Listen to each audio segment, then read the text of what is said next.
Bhojpuri industries में खेसारी लाल यादव का वो नाम है जो आज यूपी बिहार के बच्चा बच्चा के ज़ुबान पर गूंजता है। आज खेसारी लाल यादव को बच्चे बूढ़े सब जानते हैं। आज यदि उनके फैन फॉलोइंग की बात की जाए तो खेसारी लाल यादव फैन फॉलोइंग पटना, बिहार, उत्तर प्रदेश और विदेशों में भी काफ़ी ज़्यादा है। खेसारी लाल यादव के फैन फॉलोइंग की बात की जाए तो बॉलीवुड के किसी भी सुपर स्टार से खेसारी लाल यादव के फैन कम नहीं हैं।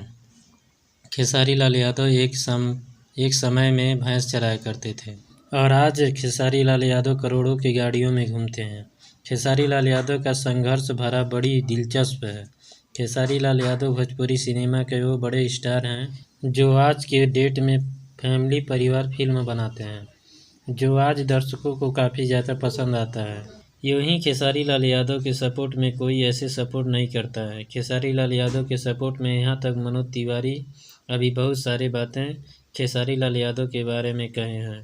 तो दोस्तों, आप सभी को बता दें कि मनोज तिवारी क्या कहे हैं खेसारी लाल यादव को, आइए जानते हैं। मनोज तिवारी बोले, खेसारी लाल यादव एक ऐसे संघर्ष का जिसने खुद से दुनिया बनाई है और खेसारी लाल यादव नाम है एक ऐसे गरीब घर से निकले हुए बच्चे का जिसने कभी चुनौतियों से हार नहीं मानी और अब उन्होंने अपने हुनर से, अपने टैलेंट से अपनी पहचान बनाई है और वो हमारा छोटा भाई है। जी हाँ दोस्तों, मनोज तिवारी अभी लाइव आकर खेसारी लाल यादव को बहुत सारी बातें कहीं। जी हाँ दोस्तों, इसी तरह के वीडियो अपडेट पाने के लिए हमारे चैनल को सब्सक्राइब करें, लाइक करें, कमेंट करें और ज़्यादा से ज़्यादा शेयर करें। धन्यवाद।